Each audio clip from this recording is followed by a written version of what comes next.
Why do some people seem to handle marathon workdays without crashing, while others burn out after just a few weeks? If you've ever believed that long hours have to mean stress and exhaustion, you're not alone.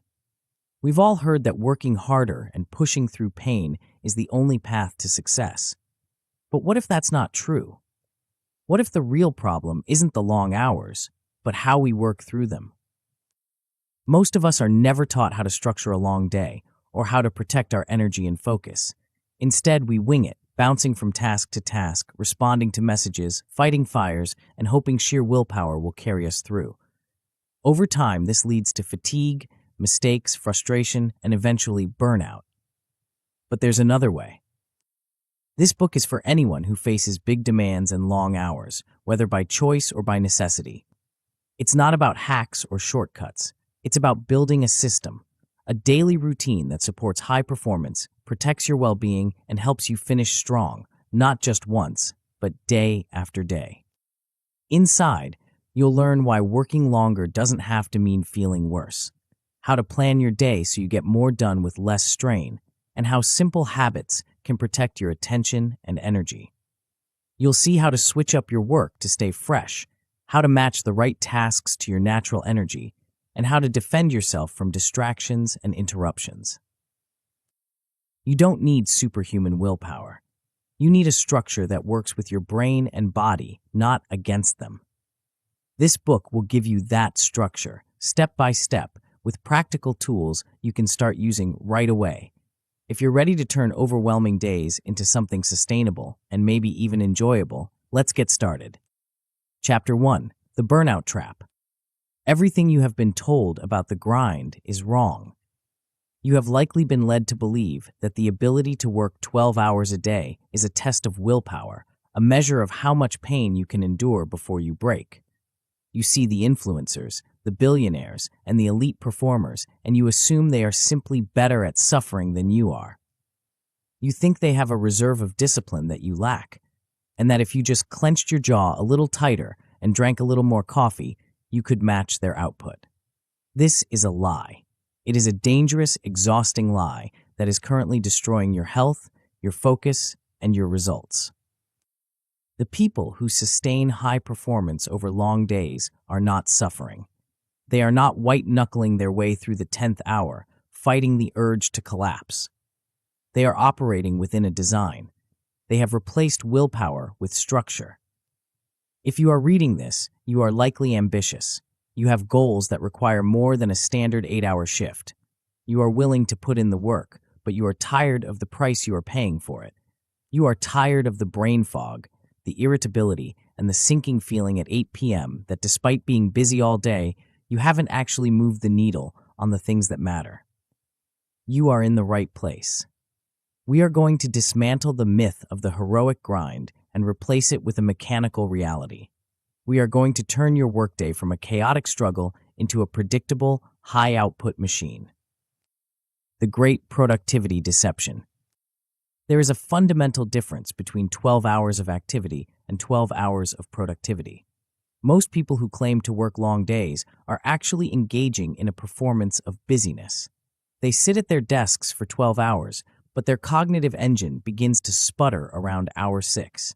By hour 9, they are making sloppy decisions. By hour 11, they are merely staring at screens, rereading emails, and creating rework for their future selves. This is the 12-hour lie. It is the belief that time seeded equals value produced. The reality is that human attention does not run in a straight line. It runs in waves. Your brain is not a muscle that you can simply flex harder. It is a battery that discharges. When you try to push through a 12-hour day with raw effort, you are fighting biology. You are ignoring the cost curve of your own attention. The first few hours might be sharp, but as unstructured fatigue sets in, your output per hour plummets.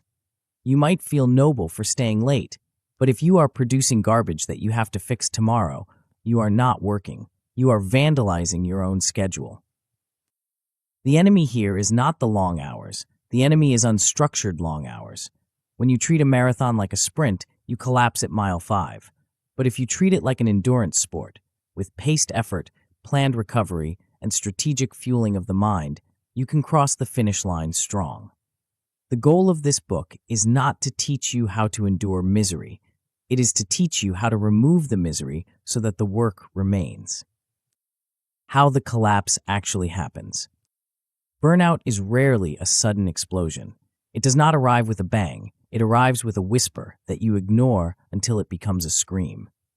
It starts with the burnout pipeline, a predictable sequence of systems failures that most high performers mistake for personal weakness. It begins with overcommitment. You start the day with a to-do list that is a fantasy, not a plan. Because the list is impossible, you rush. Because you rush, you skip breaks. Because you skip breaks, your cognitive load increases and your decision-making ability degrades. This is where the trap snaps shut. As your brain fatigues, you don't stop working. Instead, you start working slower and with less clarity. Tasks that should take 20 minutes start taking an hour. You begin to multitask, frantically tab-switching in a desperate attempt to feel productive.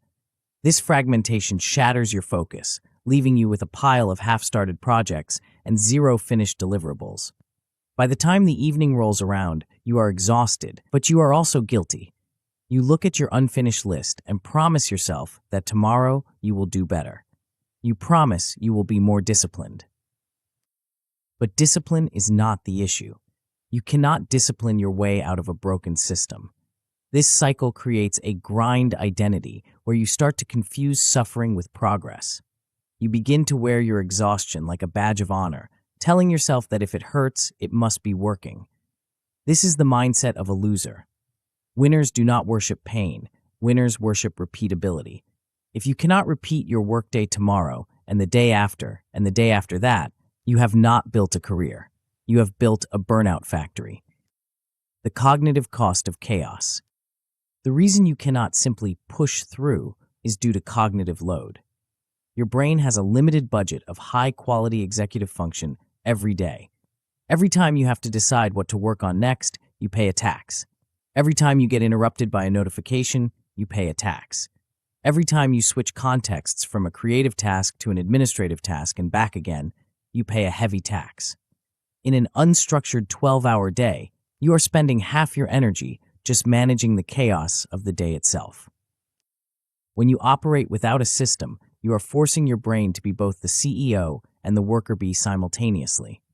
You are trying to execute complex thinking while also constantly scanning the horizon for fires to put out. This dual burden is unsustainable.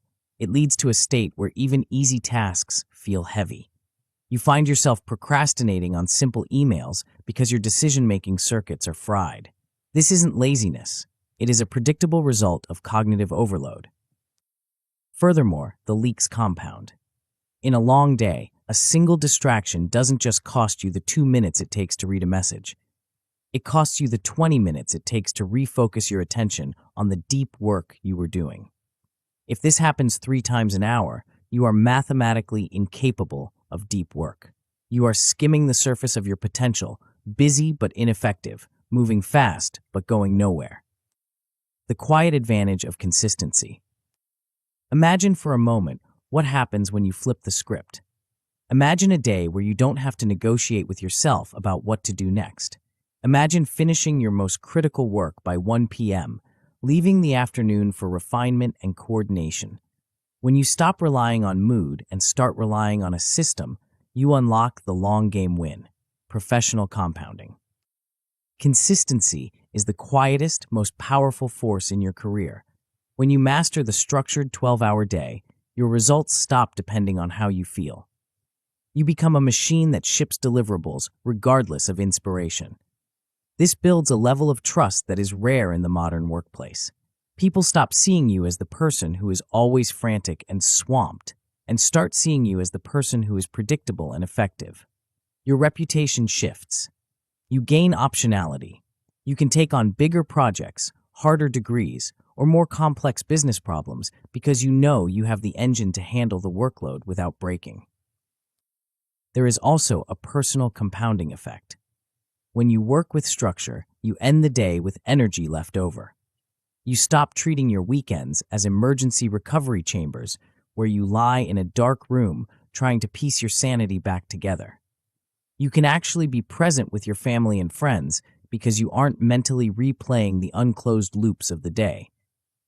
You stop fearing the long hours because you know exactly how to navigate them. The price of ignoring structure.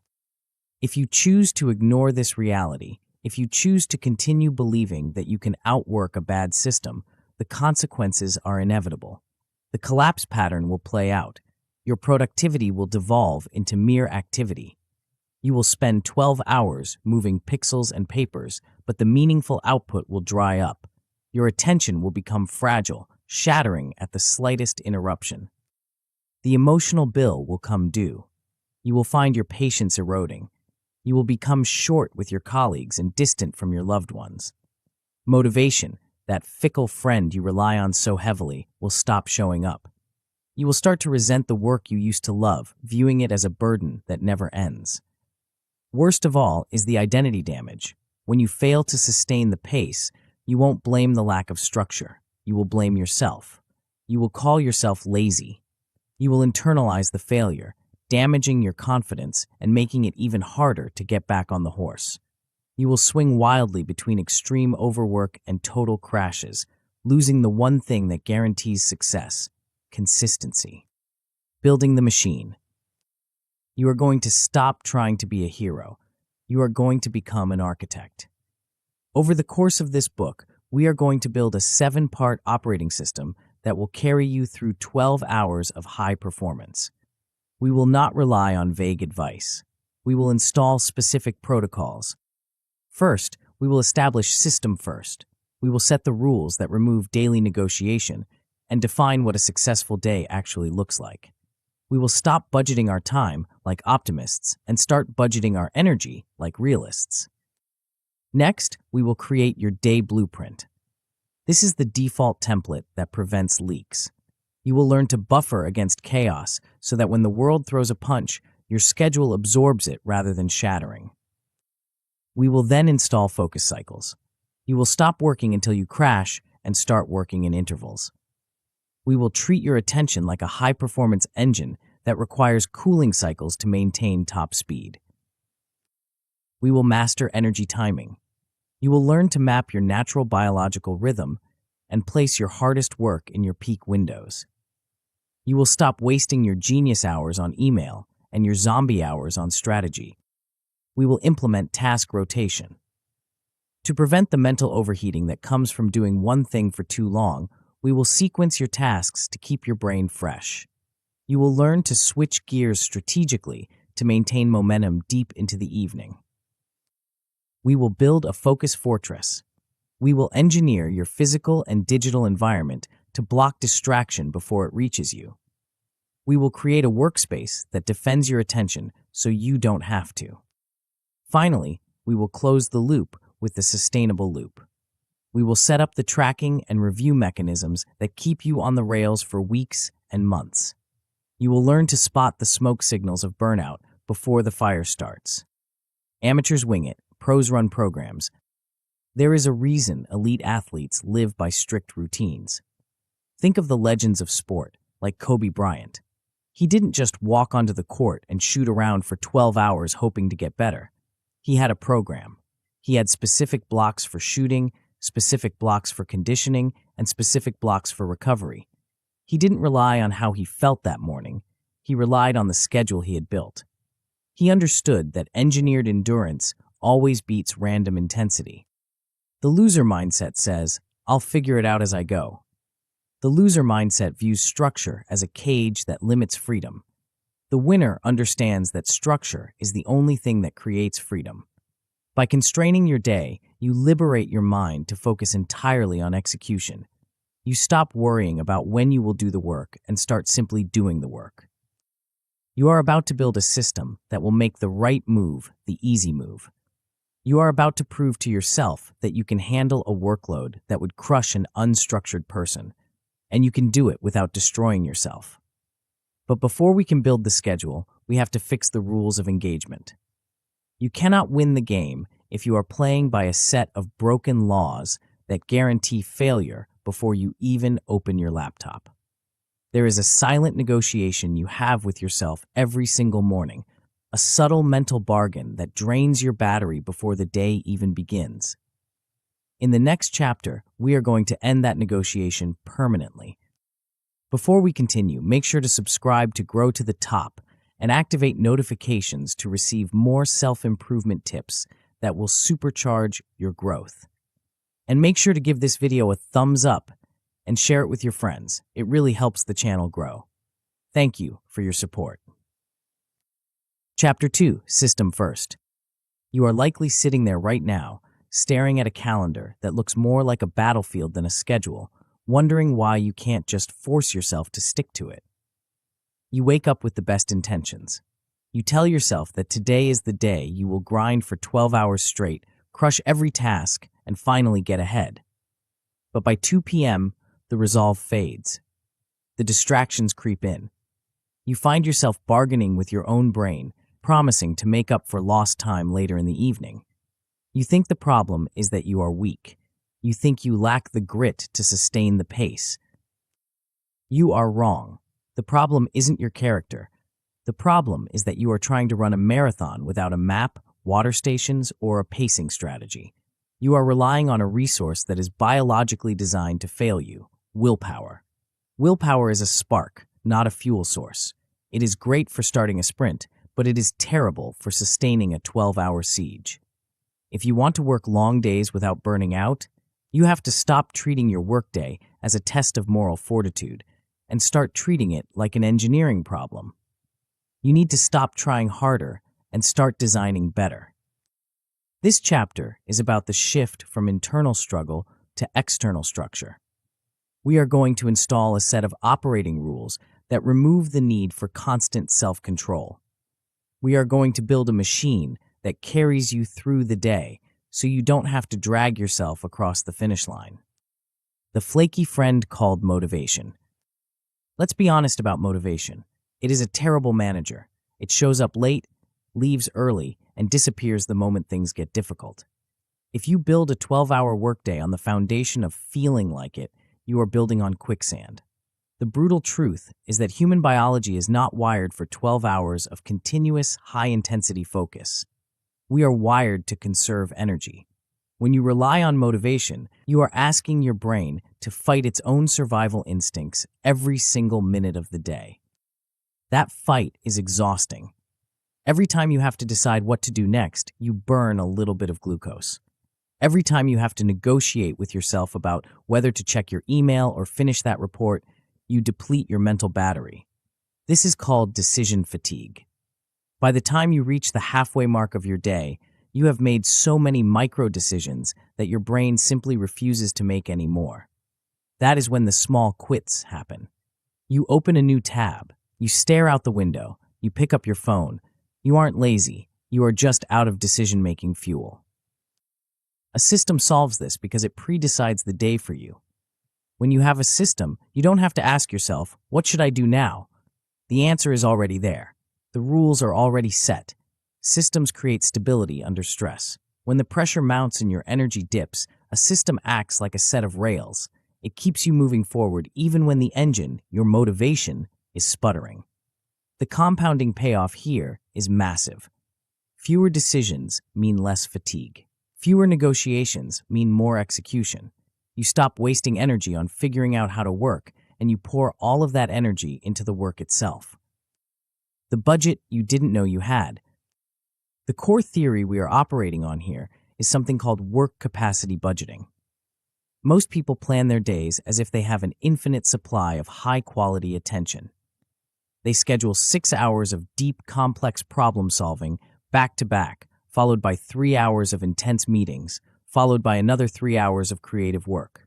This is a fantasy. It is like trying to drive a car for 1,000 miles on a 10-gallon tank of gas. You have a limited number of high-quality attention hours in a day. This is your scarce resource. Everything else in your day must be structured to protect that resource. Burnout happens when you spend from tomorrow's energy to pay today's bill. You push past your biological ceiling, borrowing capacity from the future. You do this day after day until the debt becomes so large that your system declares bankruptcy. That is what a burnout crash is. To solve this, We have to replace the vague goal of working all day with the specific practice of budgeting your cognitive load. We have to distinguish between heavy thinking, the work that requires deep focus and synthesis, and light tasks, the administrative, low-stakes work that keeps the lights on. You cannot treat these hours as equal. A system forces you to acknowledge your true capacity, not the capacity your ego wishes you had. It forces you to build a day that respects the limits of your engine so that you can drive it at top speed without blowing a gasket. The lies that keep you exhausted. Before we install the rules, we have to dismantle the myths that are currently sabotaging you. The biggest one is the idea that if you were just disciplined enough, you wouldn't need a system. This is backward. Discipline is not a replacement for structure. Structure is what discipline runs on. Discipline is the fuel, structure is the engine. If you pour fuel onto the ground and light it, you just get a fire. If you put it in an engine, you get forward motion. Without structure, your discipline just burns you out. Then there is the myth that more hours automatically mean more output. This is the factory mindset applied to knowledge work. In a factory, standing at the assembly line for 12 hours produces 50% more widgets than standing there for 8. In cognitive work, this math breaks down. Past a certain point, additional hours produce diminishing returns. You start making errors. You start creating work that needs to be redone. The goal of this book is not suffering per hour. It is output per hour. We are designing a 12-hour day to maximize the volume of high-quality work, not to maximize the amount of pain you feel. Finally, you must abandon the idea that breaks are for weak people. In the context of a 12-hour day, a break is not a cessation of work. It is a tool for performance. It is maintenance. If you were driving a race car, you wouldn't skip the pit stop to show how tough you are. You would take the pit stop because you know that driving on bald tires leads to a crash. Skipping brakes is like driving with the check engine light on. It works for a while, and then the engine explodes. Installing the operating rules. Now we build the machine. We are going to establish 3 non-negotiable operating rules that will run your day. These are not suggestions. They are the laws of your new country. The first law is the fixed start and fixed stop. You might think a fixed stop time limits your productivity, but it actually protects it. A fixed stop time creates a container for your work. It forces urgency. If you know the day ends at 8 p.m., no matter what, you stop procrastinating at 2 p.m. More importantly, it protects your recovery. If your work bleeds into your sleep time or your decompression time, you wake up tomorrow already in debt. You need a hard border between on and off to ensure that on actually means fully engaged. The second law is fixed focus cycles. We will dive deeper into the mechanics of this later, but the rule is simple. You never work indefinitely. You work in defined blocks of time, separated by defined blocks of recovery. This protects your attention quality. It prevents you from sliding into the zombie zone where you are staring at the screen but processing nothing. You commit to the cycle, not the feeling. If the timer says work, you work. If the timer says rest, you rest. The third law is fixed communication windows. This is the rule that protects your deep work. Most people live in a state of constant partial attention, keeping their email and chat apps open all day. This destroys your ability to do heavy thinking. The rule is that you only process communication during specific scheduled windows. Outside of those windows, you are unreachable. You are in the bunker. This allows you to string together hours of uninterrupted thought, which is where the real value is created. The high-octane ceiling. With your rules in place, you need to budget your fuel. You are going to perform a quick mental exercise called the capacity budget. First, look at the tasks you need to do. Categorize them. Which ones are heavy fuel tasks? These are the things that require synthesis, creation, complex problem solving, or learning. Which ones are light fuel? These are meetings, emails, data entry, and coordination. Now, set a daily ceiling for your heavy fuel tasks. Be realistic. Most humans, even elite performers, have a maximum of about 4 to 5 hours of truly deep, high-intensity cognitive capacity in a day. If you try to schedule 8 hours of heavy fuel work, you will fail. You will crash. You must place these heavy tasks only inside your protected windows where you have the most energy. Once you hit your ceiling, you switch to light fuel tasks. You treat that ceiling as a law. Going past it, it doesn't prove you are strong, it proves you are reckless. It triggers a recovery debt that you will have to pay back with interest tomorrow. The crash protocols. Even with the best system, chaos will happen. You will wake up groggy. An emergency meeting will blow up your morning. You will hit a wall of brain fog at 4 p.m. The amateur panics when this happens. The amateur tries to sprint to catch up, which only leads to more mistakes. You are going to install an if-then rescue protocol. This is a pre-programmed response to failure. If you fall behind schedule, then you cut scope, not recovery. You do not skip your break to catch up. You look at your task list and ruthlessly eliminate the non-essentials. You settle for a good enough version of a secondary task so you can nail the primary one. If you feel scattered and unable to focus, then you return to the structure of the next scheduled session. You don't wallow in guilt. You wait for the next block to start, and you begin again. If interruptions spike and the world is demanding your attention, then you shift into fortress mode, a concept we will explore fully later. The point is that you have a plan for when things go wrong, so you never have to make a panicked decision in the heat of the moment. The new scoreboard. Finally, you need to redefine what a 12-hour day actually means. For the amateur, it means sitting in a chair for 12 hours. For the pro, it means 12 hours of effective execution. Presence does not equal performance. You need to change your scoreboard. Your new standard is simple: deliverables plus deep blocks. Did you ship the thing you said you would ship? Did you complete the high-intensity focus blocks you scheduled? If the answer is yes, you had a successful day, even if you spent an hour staring at the wall during a break. If the answer is no, you failed, even if you sat at your desk until midnight. You must detach your sense of self-worth from the clock and attach it to the output. Tricks of the trade. To make this stick, you need to reduce friction. Make the system visible. Write your 3 operating rules on a piece of paper and tape it to your monitor. Do not trust your memory.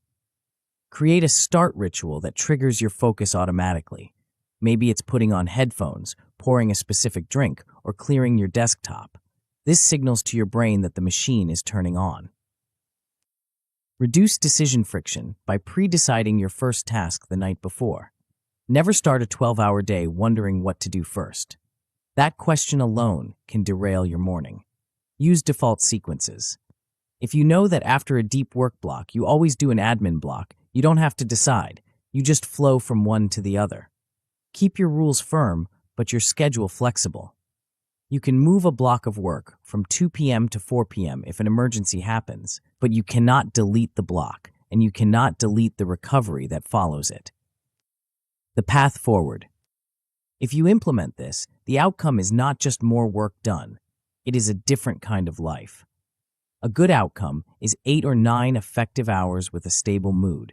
You stop crashing. You stop snapping at people. An excellent outcome is 10 or 11 hours of predictable pacing where key deliverables are finished before the sun goes down.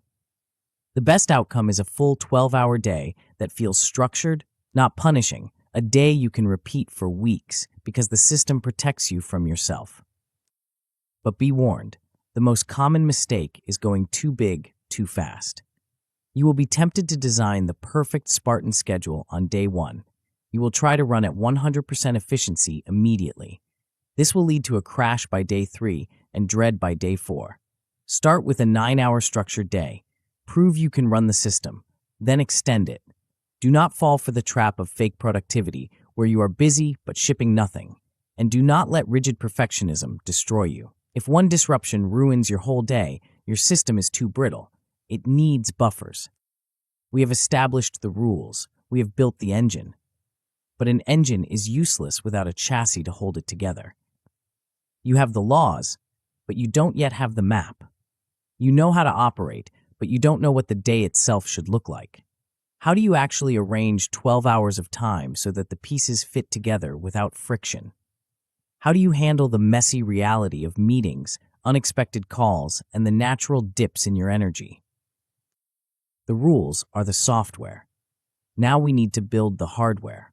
We need a blueprint that can survive contact with the real world. In the next chapter, we are going to construct the actual skeleton of your day, a 3-lane highway that keeps your tasks from crashing into each other. Chapter 3, Day Blueprint. You know the feeling. You sit down at your desk with a vague sense of ambition. You have a mental list of things you want to crush today. You feel ready. Then, a notification slides across your screen. A colleague asks a quick question. You open your email just to check the landscape. Suddenly, you look up at the clock, and it is 2 p.m. The morning is gone. The big project you swore you would finish hasn't been touched, and you are exhausted from 4 hours of reactive firefighting. You didn't run the day ran you. This is the default state of modern work. The world is an entropy machine designed to fracture your attention and steal your time. If you enter a 12-hour day without a hardened structure, you are walking into a riot without a shield. You might think you need more willpower to resist the chaos, but you are wrong. You need a map. You need a blueprint that survives contact with reality. In this chapter, we are going to convert the work-all-day mindset into a clear, repeatable plan. We are going to build a default day template that accounts for the messy reality of meetings, interruptions, and low-energy dips. We are moving away from the fantasy of a perfect schedule and building a schedule that keeps you moving even when the day throws a punch. The defense of time. Most people treat their calendar like a suggestion box. They let other people shove meetings into their prime hours. They let their inbox dictate their priorities. They operate as on-call firefighters, waiting for a crisis to solve rather than an objective to execute. When you live like this, your brain is constantly scanning for threats. This state of hypervigilance burns through your cognitive fuel before you even start your real work. Planning is not about controlling every minute. You cannot control the external world. Your boss will still call, the server will still crash. Planning is about protection. A blueprint protects your deep work windows from being cannibalized by urgent but unimportant noise. It protects your recovery windows so you don't burn out by Thursday. It protects your shutdown time so you can actually have a life. The theory here is constraint-based planning. When you leave your day open-ended, your brain wastes energy trying to decide what to do next. It looks for the path of least resistance, which is usually checking Slack or doing busy work.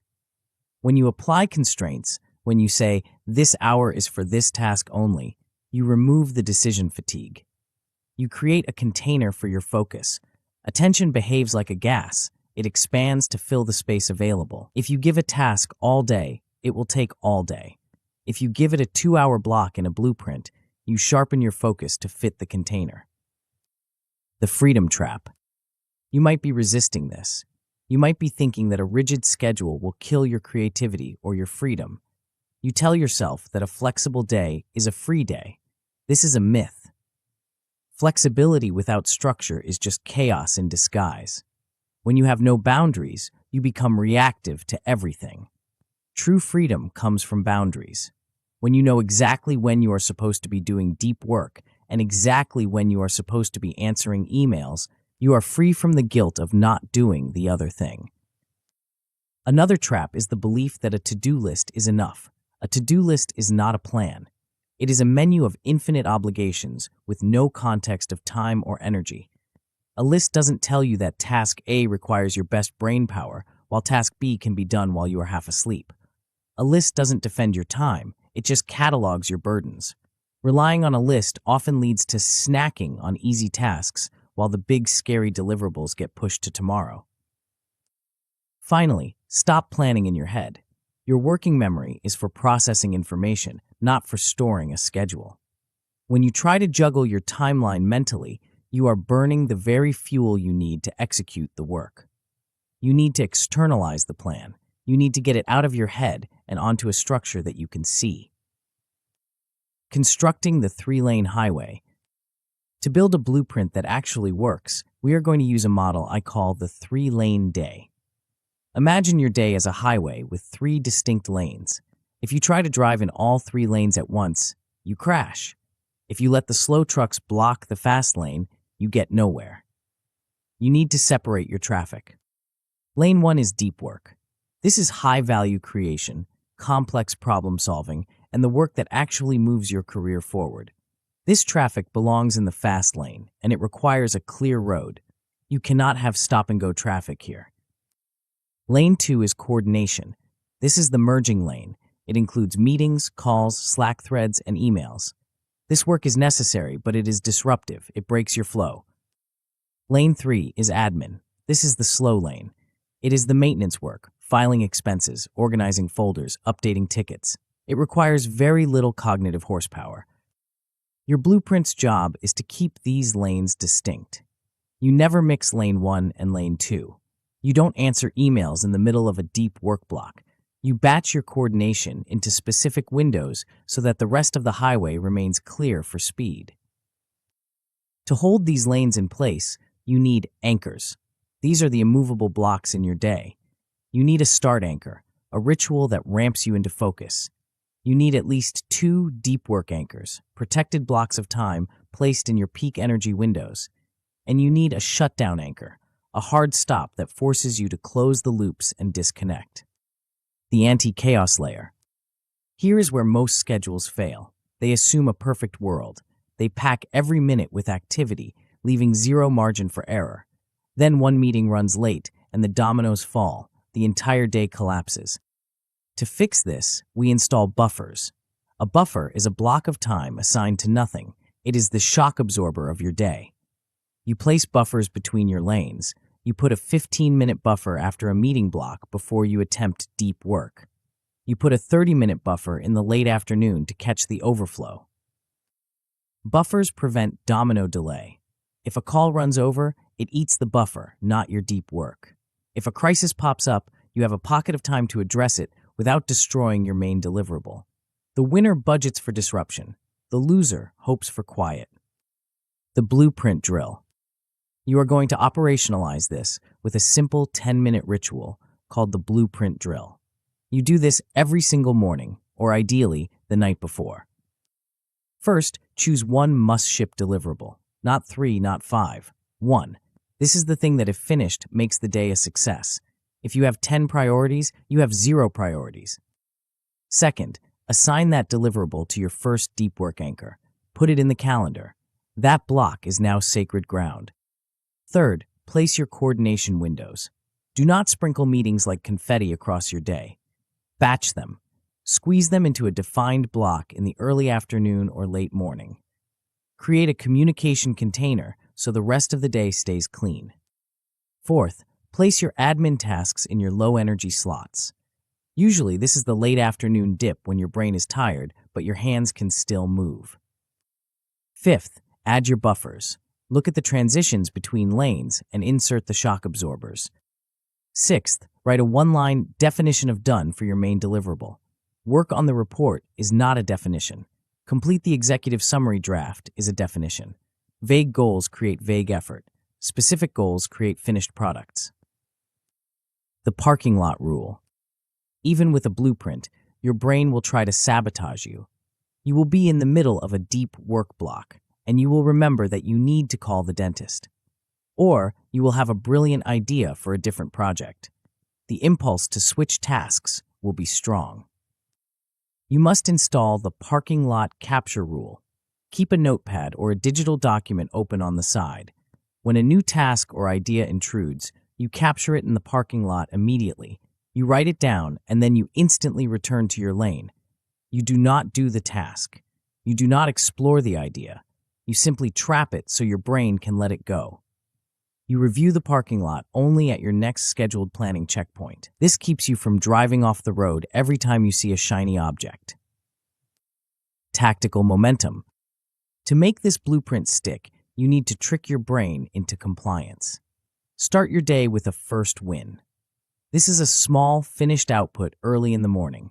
It could be clearing a specific difficult email or drafting one paragraph. Momentum is a physical force in productivity. Winners stack proof of their competence early in the day.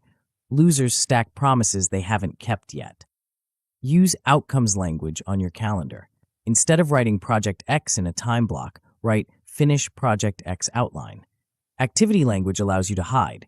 Outcomes language forces you to ship. Keep your meetings in a box. Meetings are a gas that expands to fill the container. If you schedule an hour, it takes an hour. If you schedule 30 minutes, you get it done in 30. Put them in lane 2, and when the lane ends, the meetings end. The resilient schedule. If you do this right, you will achieve a good outcome. You will end the day with the right work done, not just more work touched. You will have fewer restarts because your next action is always clear on the blueprint. An excellent outcome is when your deep work blocks happen consistently, even on chaotic days. Your schedule becomes resilient. When a fire breaks out, you handle it in a buffer or a coordination window, and your deep work remains untouched. The best outcome is a template you can run on autopilot for weeks. You stop spending energy deciding when to work and start spending energy on the work itself. But be careful. The most common pitfall is the overpacked schedule. You will be tempted to fill every white space on your calendar. You will be behind by 11 a.m. every day. The fix is to remove 20% of what you think you can do and add buffers deliberately. If you don't schedule the buffers, reality will schedule them for you, usually in the form of a crisis. Another danger is planning paralysis. You can spend 45 minutes color-coding your calendar and call it work. That is procrastination. Cap your planning session at 10 minutes. Choose the must-ship deliverable, lock the blocks, and move. The missing engine. You now have the rules of the system, and you have the blueprint of the day. You have the lanes, the buffers, and the anchors. You know where the car is supposed to go. But a map is not movement. You can have the perfect schedule on your screen, but if you cannot sustain your focus inside those blocks, the blueprint is just a pretty drawing. You are still facing a biological reality. Your brain cannot run at redline for 12 hours straight. Even with the best plan, if you try to grind through the deep work blocks without a mechanism for energy renewal, you will stall. You need an engine that can handle the distance. You need a way to pulse your effort so that you are as sharp in hour 10 as you were in hour 2. We need to talk about the rhythm of your attention. We need to stop looking at time as a solid block and start looking at it as a pulse. In the next chapter, we are going to install the engine that drives the blueprint. We are going to learn how to run your brain like an interval sprinter, not a marathon plotter. Chapter 4, Focus Cycles. Your brain is lying to you. It tells you that if you just stare at the screen long enough, the work will get done. It tells you that stopping, even for 5 minutes, is a sign of weakness, a surrender to the mounting pressure. You believe that the zone is a place you can inhabit for 12 hours straight if you just try hard enough. So you sit there, you grind, you white-knuckle your way through the afternoon, and then, inevitably, you crash. You look up at the clock, and hours have passed, but your output is pathetic. You are rereading the same paragraph 3 times. You are making simple calculation errors. You are clicking between tabs, looking for a dopamine hit because your executive function has left the building. You aren't working, you are just bleeding time. This is where the amateur fails. The amateur thinks endurance is about how long you can hold your breath underwater. The professional knows that endurance is about how well you manage your oxygen. If you want to sustain high performance for 12 hours, you have to stop trying to be a marathon runner who never stops to drink. You have to start operating like an interval sprinter. You need to build an engine that pulses. The fatigue tax you don't see. The reason long days usually fail is not a lack of ambition, it is unmanaged fatigue. We tend to think of fatigue as a physical sensation, heavy eyelids or a yearning for sleep, but in knowledge work, fatigue is far more insidious. It masks itself as confusion. It masks itself as writer's block. It masks itself as a sudden, overwhelming urge to check social media. When you push your brain past its effective limit without a reset, you begin to pay a fatigue tax. A task that should take 20 minutes of sharp thinking starts to drag on for an hour of sluggish processing. You are paying 3 times the time cost for the same result. Worse, fatigue makes distractions feel necessary. When your cognitive control weakens, the barrier between I should work and I should look at this notification dissolves. You aren't undisciplined. You are just chemically depleted. This leads to the death spiral of the long day, rework. Because you are tired, you make sloppy mistakes. You send the email without the attachment. You miss the logic error in the code. You overlook a critical detail in the report. Tomorrow, you will have to spend your fresh energy fixing the mess you made today while you were exhausted. This is how 12-hour days turn into 14-hour days and how careers burn out. The architecture of the interval. The solution is to stop treating your day as one long, continuous block of time. That is a recipe for disaster. Instead, you must break the day into a series of sprints. We call this focus session architecture. You are going to run your day in intervals. Push, recover, push, recover. This works because human attention is cyclical. We have a biological rhythm. We can sustain high-quality, intense focus for a specific duration, usually between 50 and 90 minutes before our neurological resources deplete.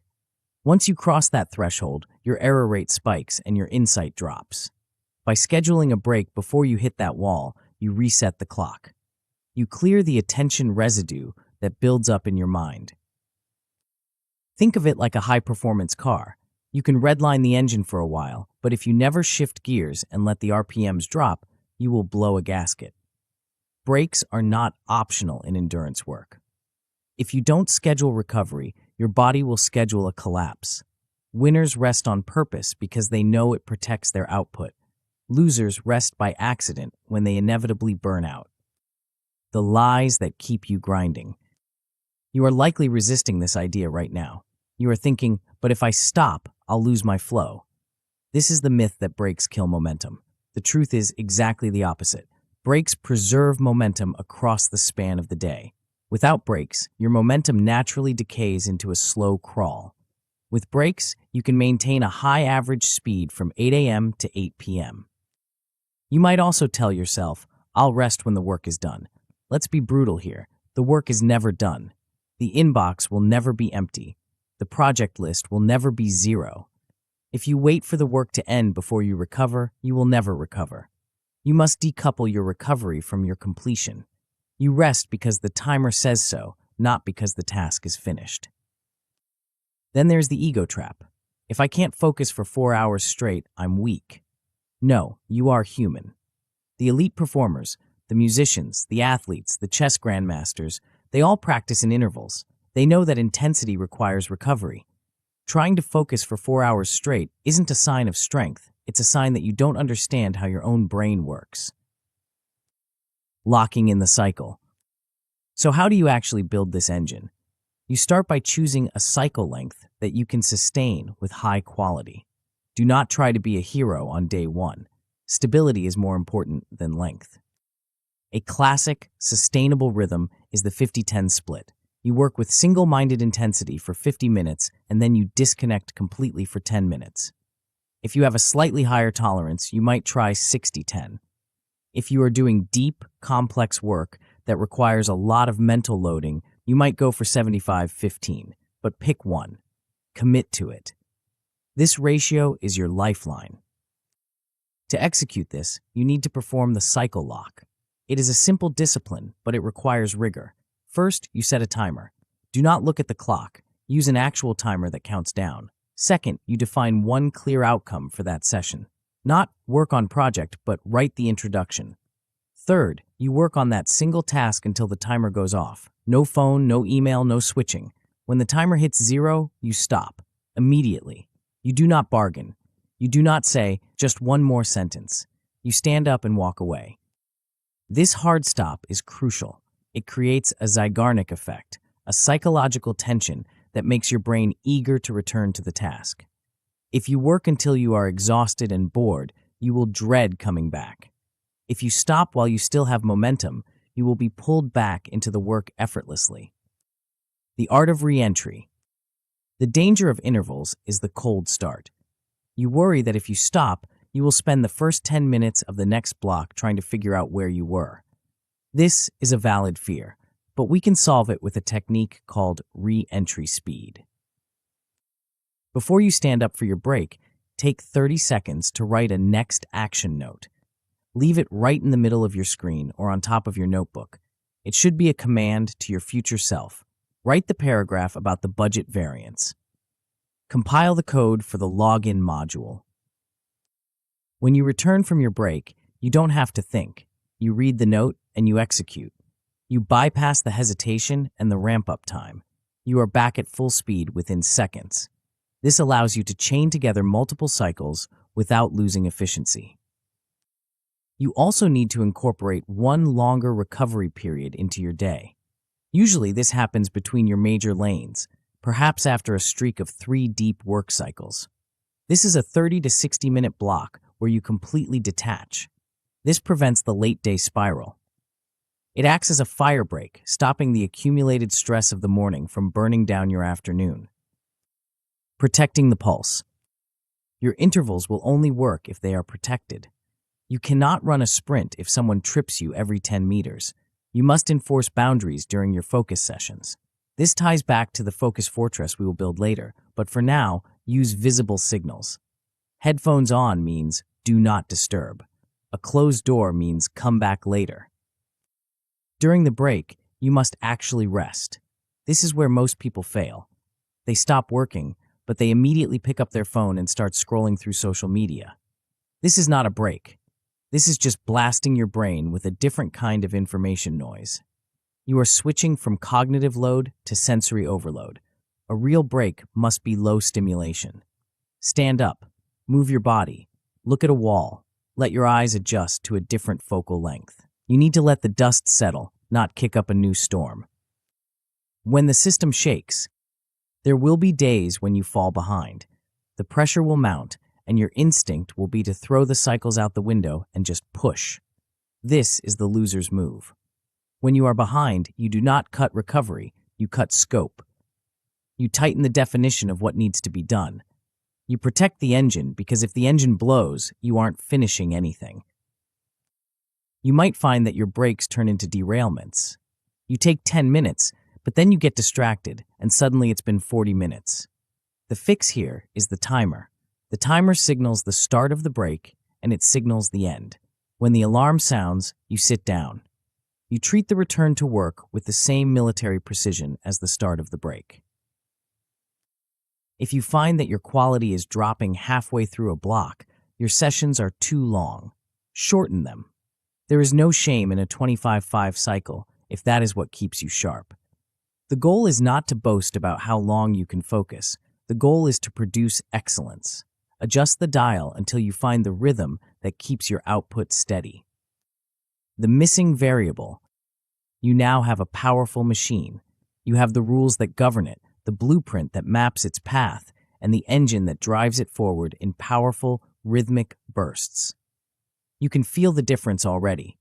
You aren't dragging yourself through the mud anymore. You are pulsing with purpose. But there is a flaw in your plan. You are treating every hour of the day as if it were worth the same amount. You are scheduling your focus cycles based on time, but you are ignoring the biological reality of your energy. You are likely taking your most difficult, brain-melting tasks and slotting them into time blocks where your brain is naturally operating at 50% capacity. You are trying to sprint uphill when you could be coasting downhill. You have the engine, but you're driving it in the dark. You don't know the terrain of your own biology. What if I told you that you could get double the output from the same amount of effort simply by moving a task 3 hours to the left? What if the secret to the 12-hour day isn't just how you work, but when you work? The clock on the wall is objective, but your body is subjective. In the next chapter, we are going to map the invisible waves of your energy and stop wasting your genius hours on stupid work. Chapter 5. Energy Timing. Stop pretending that 2 p.m. is the same as 9 a.m. You look at the clock, you see the numbers, and you assume that an hour is an hour. You assume that 60 minutes of effort in the afternoon yields the same result as 60 minutes of effort in the morning. This assumption is the reason you are exhausted. It is the reason you feel like you are wading through concrete by mid-afternoon. You are trying to drive a high-performance vehicle at top speed while the fuel tank is empty, and then you are idling the engine when the tank is full. You have built the system, you have the blueprint, you have the focus cycles, but if you plug the wrong tasks into the wrong slots, the machine will grind to a halt. You will spend your genius hours answering trivial emails, and you will spend your zombie hours trying to solve complex strategic problems. This is not a discipline issue. It is a timing issue. This chapter is about leverage. We are going to stop fighting your biology and start using it.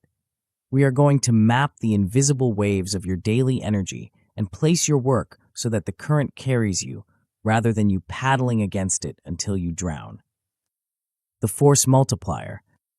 There is a hidden tax you pay every time you ignore your body's rhythm. When you try to force deep analytical work during a low-energy dip, you are not just working slowly, you are working dangerously.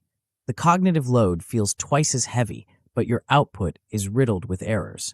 You miss details. You make logic leaps that don't land. You write sentences that you will have to rewrite tomorrow. This is the stupidity tax of bad timing. Conversely, when you match your highest intensity work with your highest natural alertness, you get a force multiplier effect. 1 hour of peak state work is worth 3 hours of low state grinding. The winner understands that energy is a finite resource that fluctuates. The loser treats energy like a flat line. The loser burns their best mental capital on clearing the deck, responding to Slack messages, checking the news, organizing folders, and then wonders why they have no firepower left for the actual mission. You don't need less work. You need smarter placement. You don't need more motivation. You need to stop asking your brain to sprint when it wants to walk and stop letting it walk when it is ready to sprint. The myth of clearing the deck. Before we map your day, we have to kill the most dangerous myth in productivity, the idea that you should start your day by getting the small stuff out of the way. It sounds logical. You want to feel organized. You want a clean slate. So you open your inbox. You reply to the quick questions. You check the notifications. You tell yourself you are warming up. This is a lie. You are not warming up. You are donating your peak hours to other people's priorities. For most people, the first few hours of the day are the cognitive peak. Your brain is fresh, your synaptic connections are firing, and your ability to handle complexity is at its highest. When you spend that gold on email, you are flushing value down the toilet.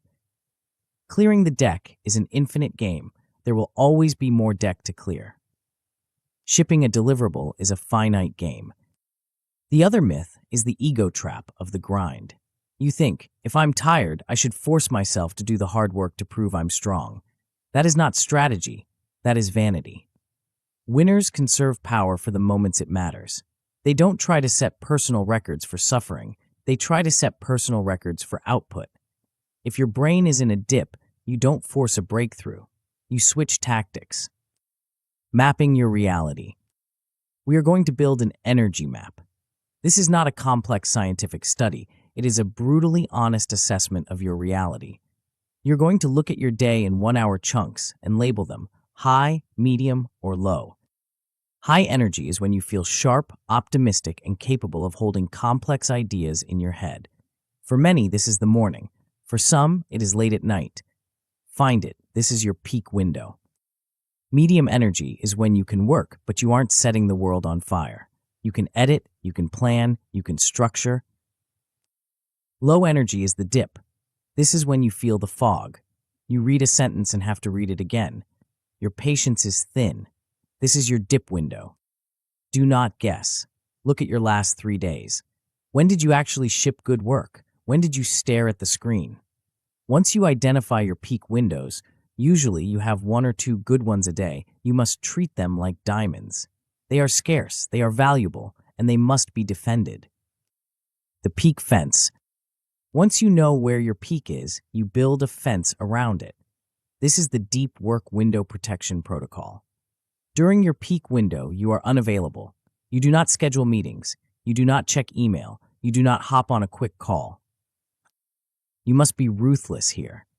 If your peak is 8 a.m. to 11 a.m. and someone tries to book a status meeting at 9:30, you decline. You move it to 2 p.m. You explain that you have a hard conflict. You do not have to explain that the conflict is with yourself. During this window, you follow the hard first rule. You start with the most difficult, demanding task on your list. You do not ease into it. You open the document, you set the timer, and you go. You use the peak equals production mantra. Peaks are for shipping. They are not for browsing, researching, or organizing. They are for producing the core value of your job. Weaponizing the dip. The biggest mistake people make is fearing the dip. They hit that afternoon slump and they panic. They think, I'm losing it, I need to push harder.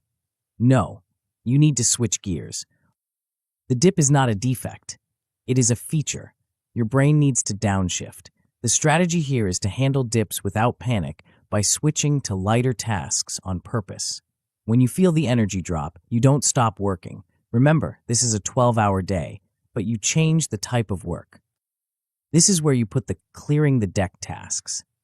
This is where you put the admin, the expense reports, the routine follow-ups, and the low-stakes meetings. You can answer email while you are tired. You can organize files while you are foggy. By moving these tasks to the dip, you are still being productive, but you are matching the task intensity to your energy supply. You are weaponizing the dip to clear the administrative debt that accumulates during the day. The two-window strategy. To maximize a 12-hour day, aim for the two-window strategy. You likely have a morning peak and a secondary, smaller peak later in the day or early evening. Use the first window to create. This is for the blank page, the new code, the strategy document. This requires the heavy lifting. Use the second window to refine. This is for editing, polishing, and finalizing. It is easier to edit existing work than to create from scratch. By splitting the work this way, you use your freshest energy to break ground and your secondary energy to pave the road. Think of Benjamin Franklin. He didn't just work all day. He had a rigorous schedule of blocks. He had time for deep work, time for shallow work, and time for review. He understood that structure beats chaos. He didn't rise to the level of his goals, he fell to the level of his schedule. If Ben Franklin respected his energy limits, you should too. Troubleshooting the map. What happens if your map feels wrong? You might think you are a night owl, but when you actually track it, you realize your late-night work is slow and sloppy. Be honest. If your peak blocks feel like sludge, you have misidentified them. Remap using real outcomes. What if your morning gets hijacked? You walk in, and there is a crisis. The day starts reactive. The fix is to set a hard boundary. Communication opens at X time. If you check your phone at 7 a.m., you have lost the morning. You have let the world into your head before you have staked your claim on the day. Keep the gate closed until your first deep block is done. What if you have to do deep work during a dip? Sometimes deadlines don't care about your circadian rhythm. If you must do heavy lifting when you are tired, you have to rely on the focus cycles from the previous chapter even more heavily. Shorten the intervals. Increase the recovery. But whenever possible, move the heavy lifting to the peak. The feeling of flow. When you get this right, the difference is shocking. You will finish a high-impact deliverable before your first major dip. You will look at the clock at 1 p.m. and realize you have done more real work than most people do in a week. You will have fewer days where you feel busy but accomplish nothing. An excellent outcome is completing 2 protected deep blocks most days. Your rework will drop because you made your key decisions when your brain was at its sharpest. You will end the day strong, not because you have infinite energy, but because you saved your easiest work for your hardest hours. You are building a day that flows. You are surfing the waves of your own biology. But there is a danger in flow. You might find a groove in your peak window and decide to stay there. You might decide to hammer on the same specific type of analytical problem for 6 hours straight because you feel on. This is a trap. Even if you match your energy perfectly, your brain has another failure mode. It gets bored. Not the I want to watch TV kind of bored, but a specific neural fatigue that comes from overusing one specific mental circuit. You can burn out a specific part of your brain while the rest of it is still fresh. You are pacing your energy, but you are not pacing your content. To truly master the 12-hour day, you need to learn how to switch, not just when you work, but what you work on. You need to learn the art of rotation.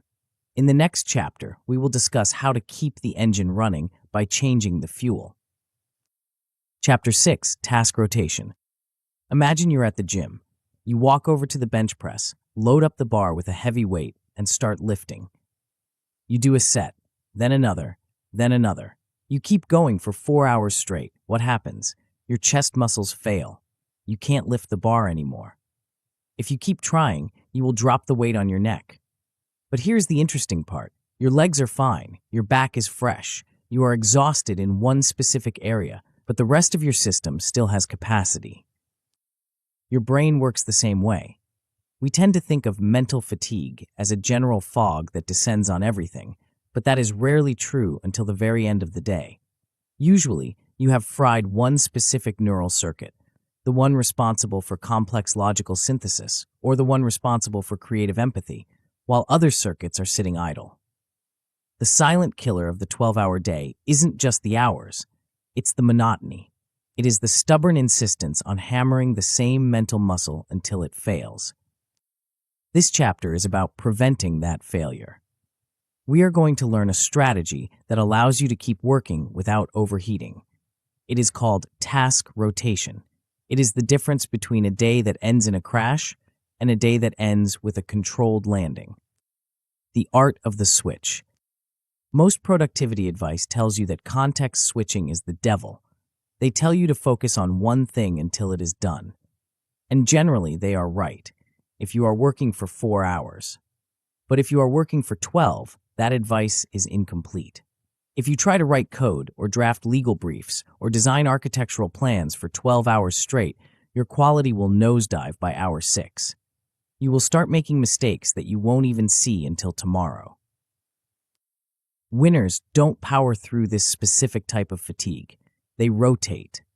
They understand that different tasks draw from different mental resources.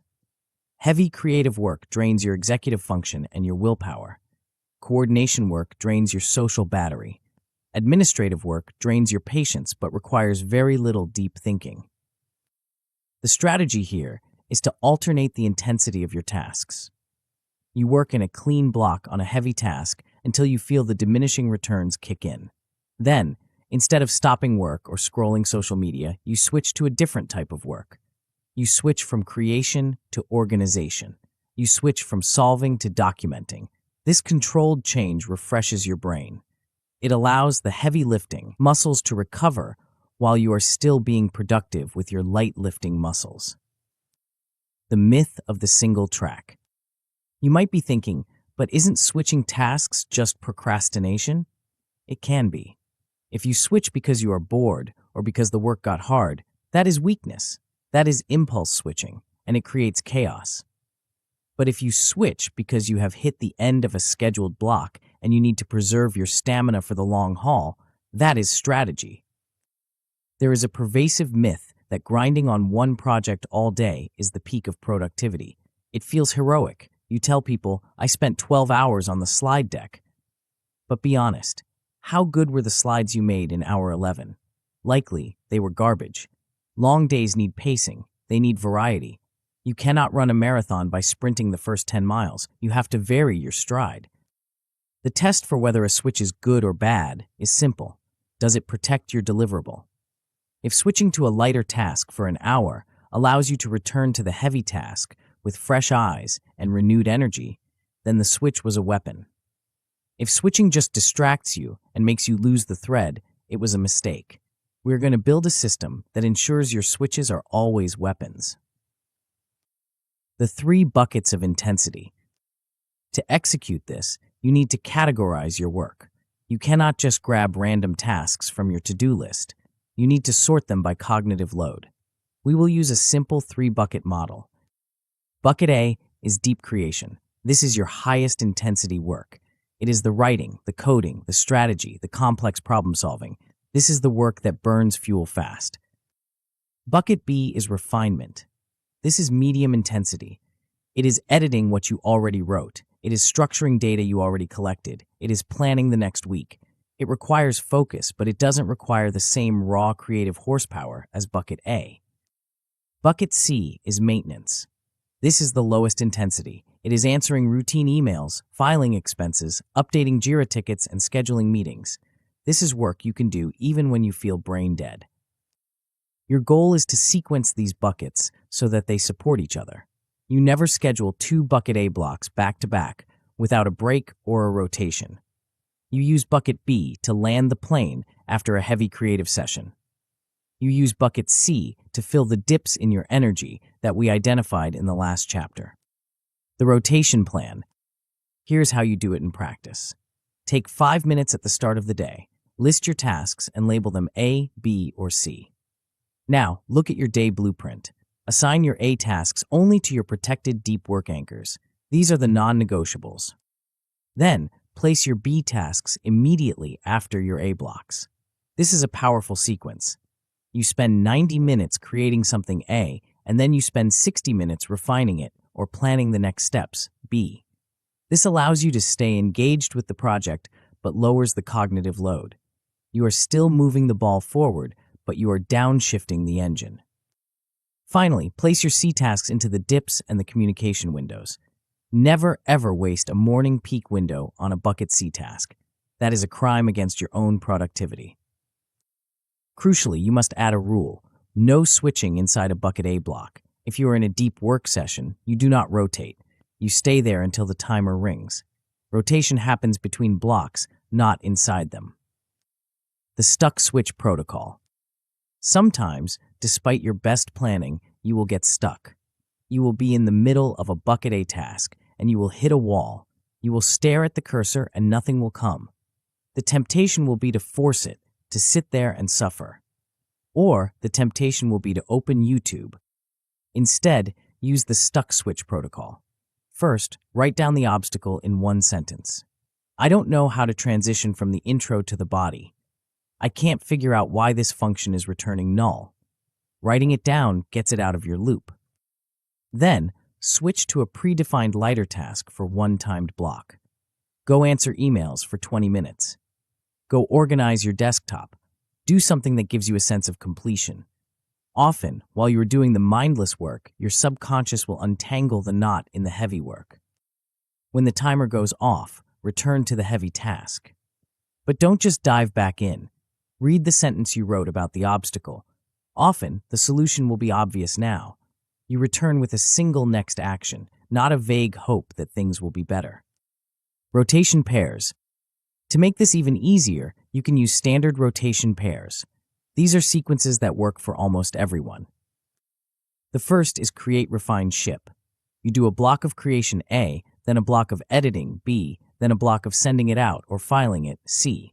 This follows the natural decay of your energy and results in a finished product.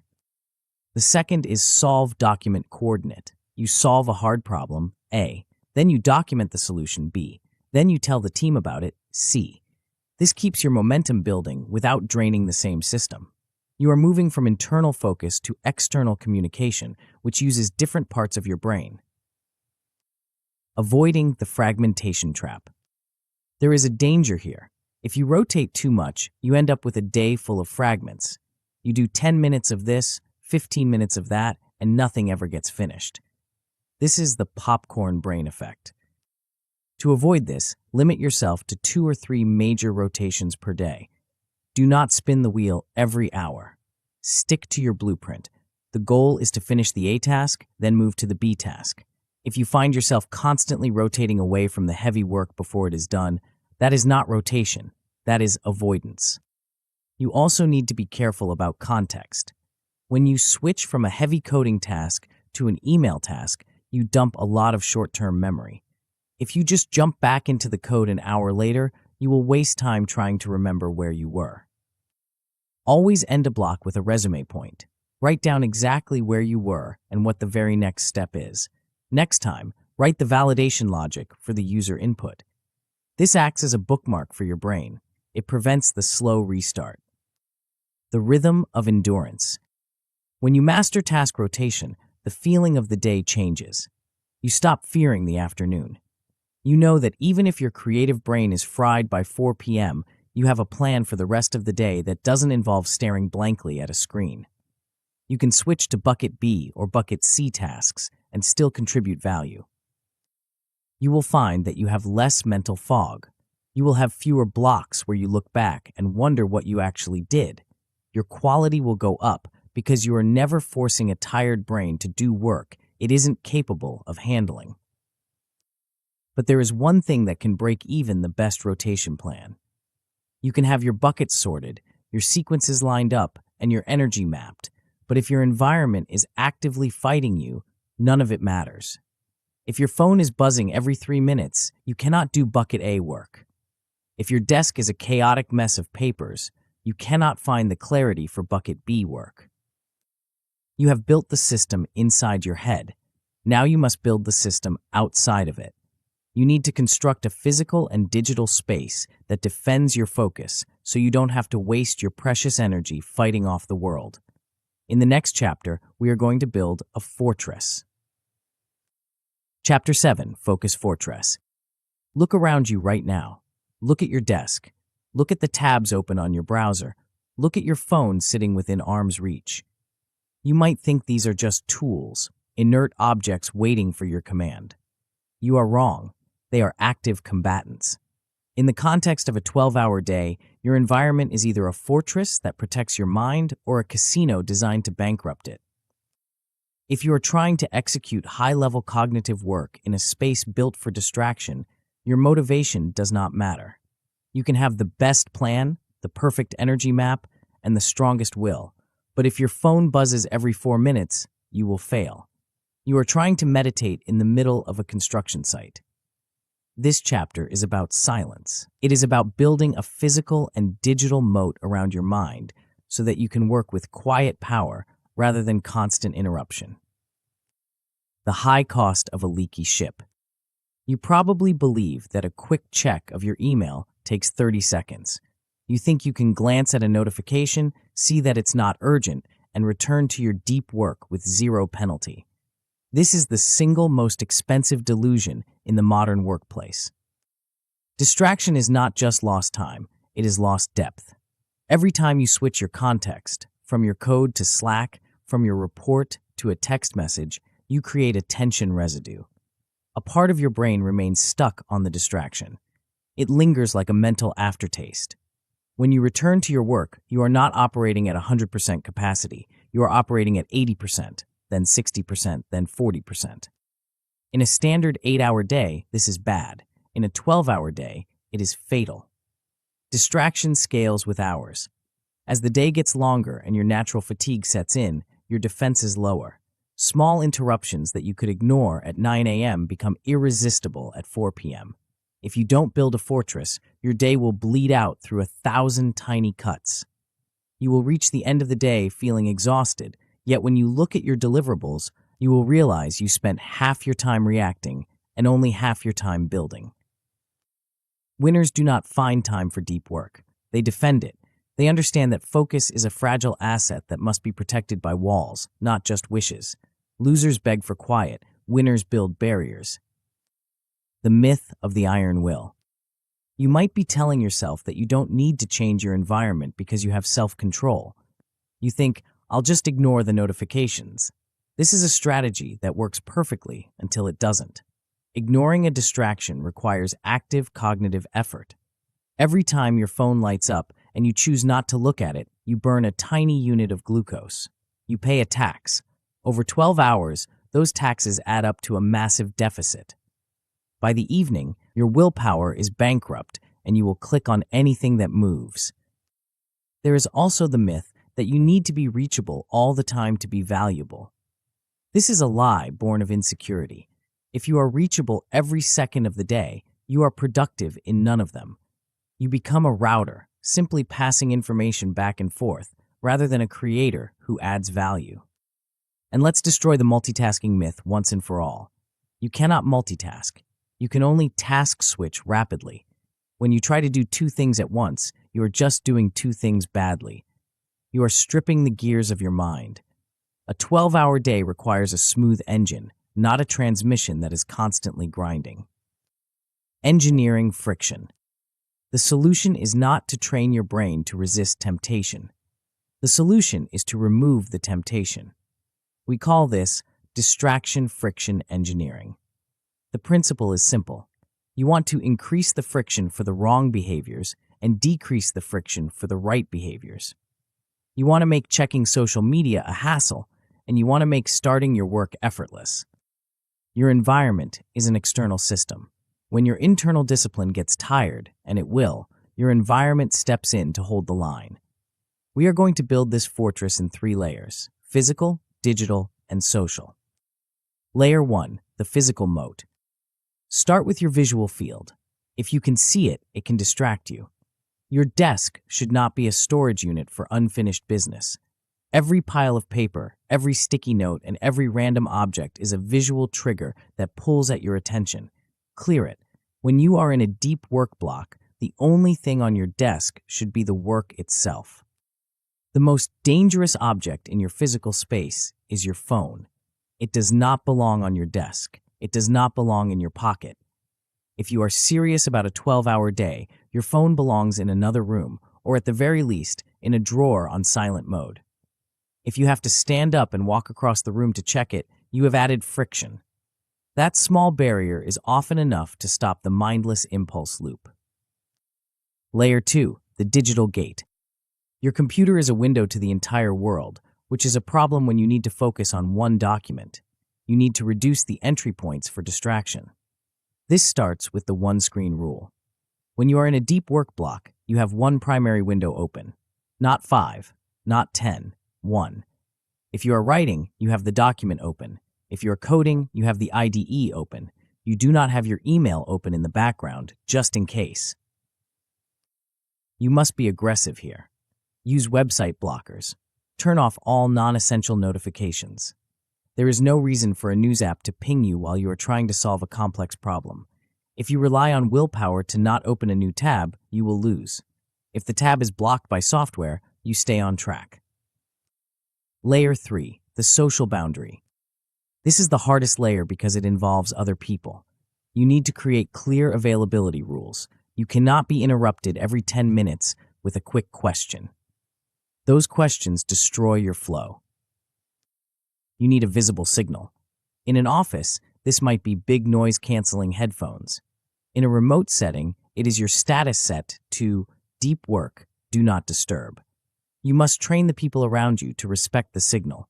This isn't about being antisocial, it is about being professional. You are establishing a coordination container.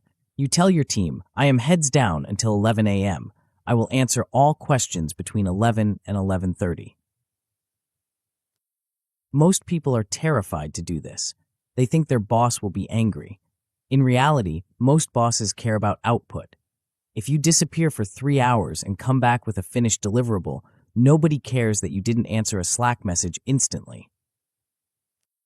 The capture protocol. Even with a fortress, the enemy sometimes comes from inside. You will be working, and suddenly your brain will scream, "Did I pay the electric bill?" or "I need to email Dave." These are intrusive thoughts. If you act on them, you break your flow. If you try to suppress them, you waste energy worrying that you will forget. The solution is capture, don't chase. Keep a physical notepad next to you. When an intrusive thought appears, catch it. Write it down in one line. Pay electric bill. Then immediately return to your task. You have offloaded the worry. You know it is written down, so your brain can let it go. You do not chase the rabbit. You review your capture list only during your scheduled admin blocks or breaks. Protecting the start. The most critical moment of your day is the first 10 minutes. If you start your day with noise, your whole day inherits that noise.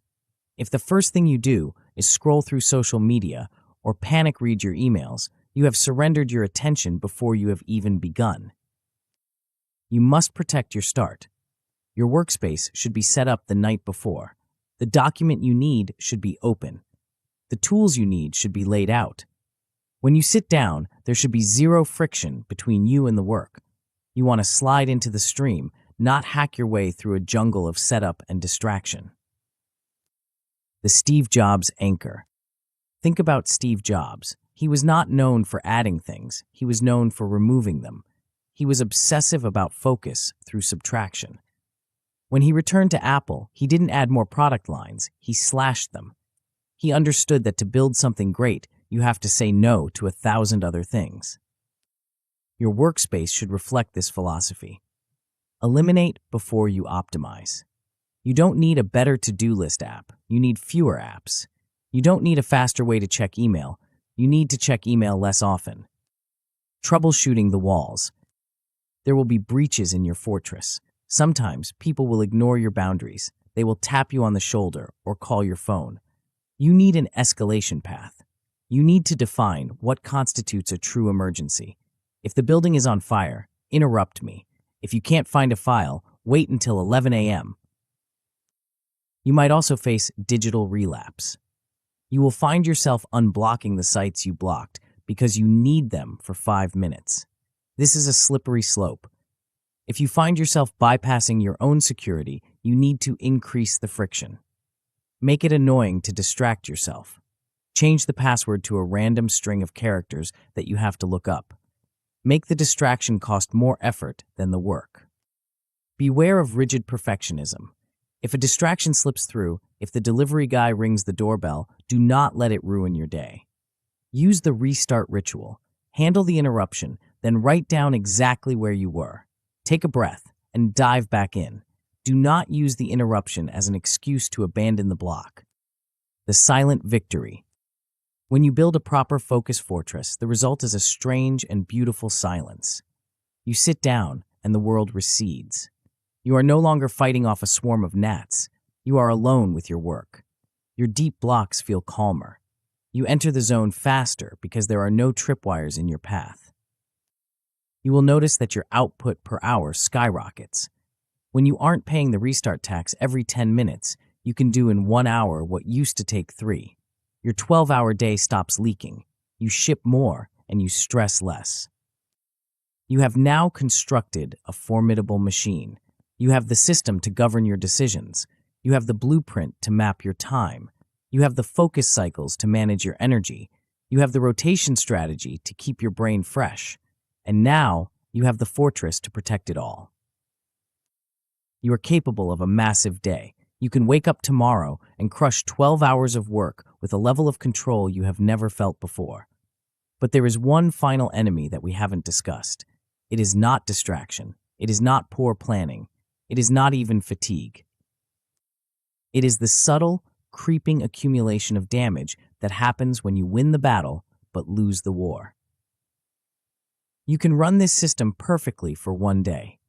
You can maybe run it for 3, but if you don't understand the difference between being tired and being depleted, you are driving a car that is slowly shaking itself apart. The check engine light is about to come on, and if you don't know how to read it, you are going to crash just when you think you are winning. We need to close the loop. We need to make this sustainable, not just for a day, but for a lifetime. Chapter 8. Sustainable Loop. Anyone can work 12 hours once. You can drink enough coffee, blast enough loud music, and summon enough adrenaline to white-knuckle your way through a single day of heroic effort. You will feel like a titan when you close your laptop at midnight. You will look at your output and tell yourself that you have finally cracked the code. Then, 3 days later, you will wake up unable to form a coherent sentence. You will spend the next 2 days in a fog, moving at half speed, undoing all the gains you made during your hero day. This is the amateur cycle. It is a boom and bust pattern that prevents you from ever building real momentum. One monster day is easy. A clean, high-output week is rare. If you want to master the 12-hour day, your goal is not intensity. Your goal is repeatability. You are not trying to set a personal record for suffering. You are trying to build a standard of performance that you can sustain for months without destroying your health or your mind. This chapter is about closing the loop. We are going to install the maintenance protocols that keep your system from decaying. We are going to learn the difference between being tired, which is normal, and being depleted, which is dangerous. We are going to build a feedback mechanism that catches burnout while it is still a whisper, before it becomes a scream. The delayed bill of burnout. The reason most high performers burn out is that they misunderstand the timeline of fatigue. You think that if you overwork today, you will feel it tomorrow. That is not always true. Burnout is a delayed consequence.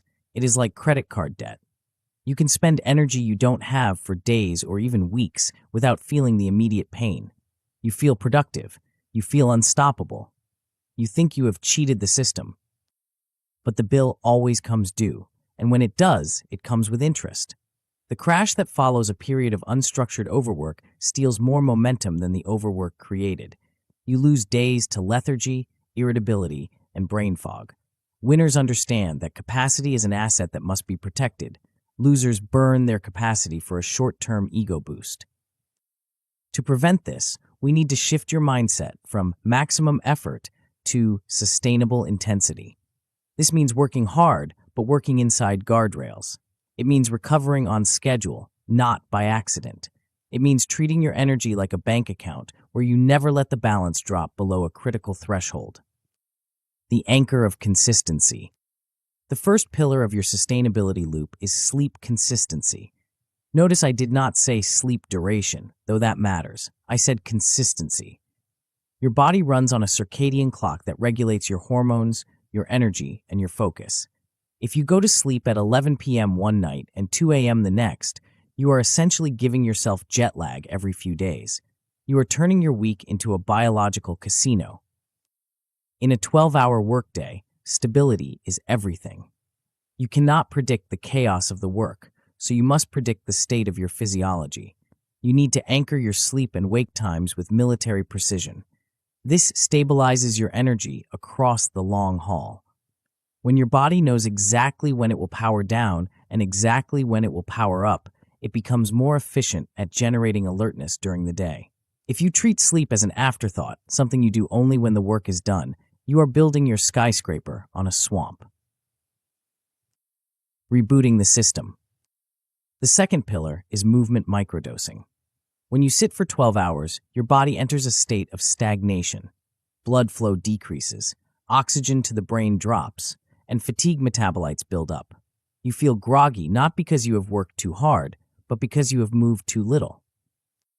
You need to integrate movement into the breaks we established in the Focus Cycles chapter. This is not exercise. You are not trying to build muscle or burn calories. You are trying to reboot the system. A 2-minute walk, a set of air squats, or simply standing up and stretching acts as a physiological reset button. It clears the mental cobwebs and prepares you for the next block of focus. Think of it like clearing the cache on your browser. If you never clear it, the system slows down. If you microdose movement between your deep work blocks, you keep the processing speed high from morning until night. The daily dashboard. You cannot manage what you do not measure. Most people drive their bodies without a dashboard. They have no idea they are overheating until the engine smokes. You are going to install a signal scan. This is a fast, brutally honest assessment that you perform every single day. It takes less than 60 seconds, but it saves you weeks of lost time. You're going to rate 5 specific metrics on a scale of 1 to 5. First, rate your focus quality. Was it sharp or was it scattered? Second, rate your mood stability. Were you calm or were you an emotional roller coaster? Third, rate your irritability. Did small problems make you angry? Fourth, rate your sleep quality. Fifth, rate your crash severity. Did you end the day with energy or did you collapse? The rule is simple. 2 bad days in a row triggers a system adjustment. If your signals are flashing red for 48 hours, you do not push through. You do not grind harder. You back off. You reduce the scope of your work. You prioritize recovery. You fix the leak before the ship sinks. This is not weakness. This is damage control. Tired versus depleted. One of the hardest skills to learn is distinguishing between being tired and being depleted. They feel similar, but the response to them must be opposite. Tired is a surface-level sensation. It is the natural result of effort. When you are tired, you can still focus if you try. You can still maintain emotional control. You can still execute the plan. The correct response to being tired is to rely on your system. You trust your focus cycles, you trust your task rotation, and you finish the day. Depleted is different. Depletion is a structural failure. When you are depleted, you cannot start tasks. You stare at the screen and the words don't make sense. Your impulse control is gone. You snap at people you care about. You feel a deep, hollow dread about the work. The correct response to depletion is to stop. Immediately. If you try to push through depletion, you are not working. You are vandalizing your own psychology. You are creating a negative association with work that will make it harder to start tomorrow. When you identify depletion, you trigger an emergency protocol. You cut the day short, you sleep, and you live to fight another day. The weekly upgrade. A system that does not evolve is a system that dies. Your life changes, your workload changes, your energy changes. If you try to run the exact same schedule every week forever, it will eventually break. You need an adaptation loop. This happens during a weekly review.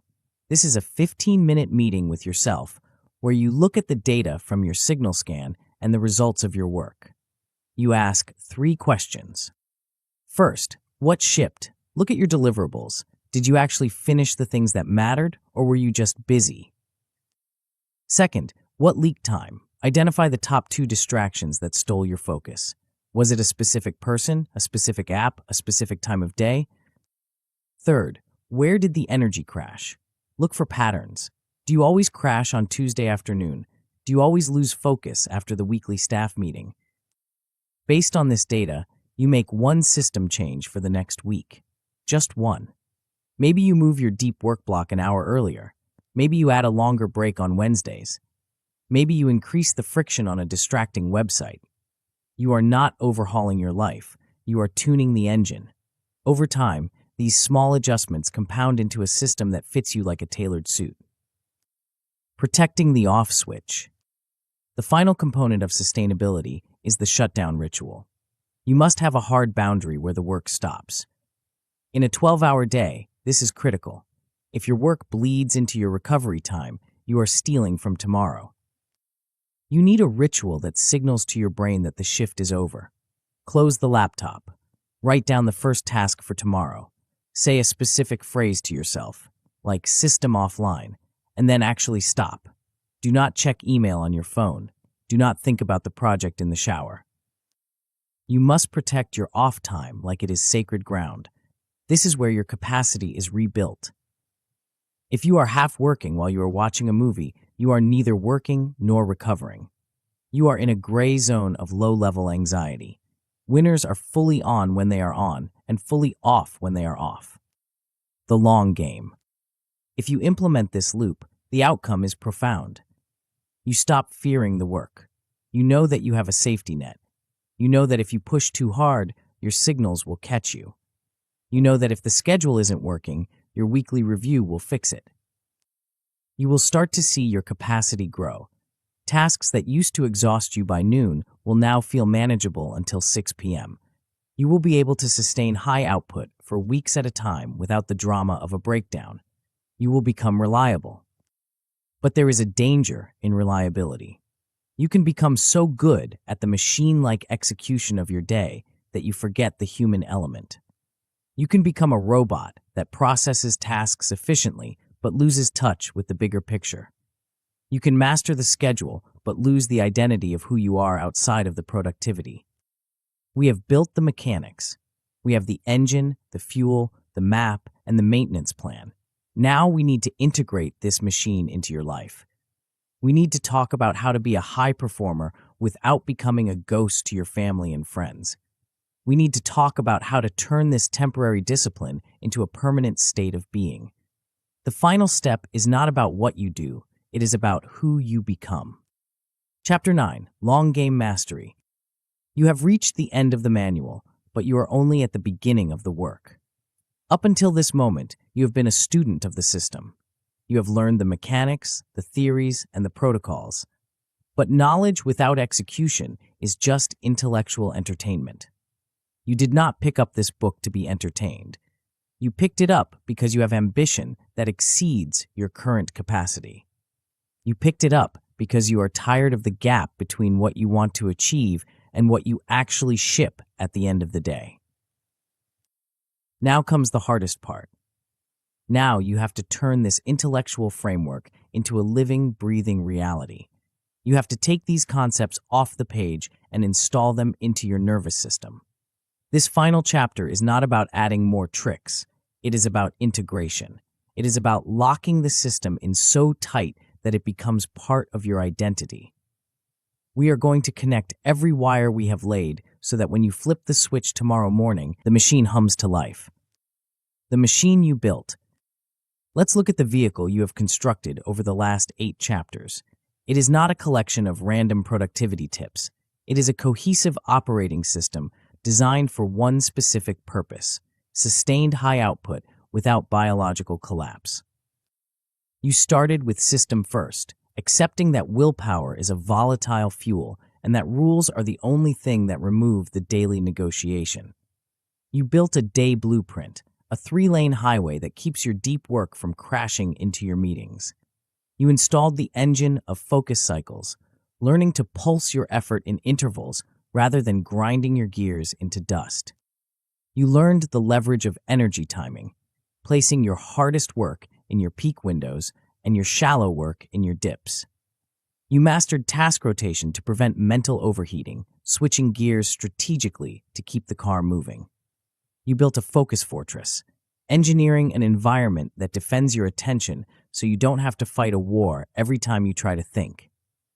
And finally, you set up the sustainable loop, the feedback mechanism that ensures you can do this for weeks, not just for a day. The core principle holding this all together is simple.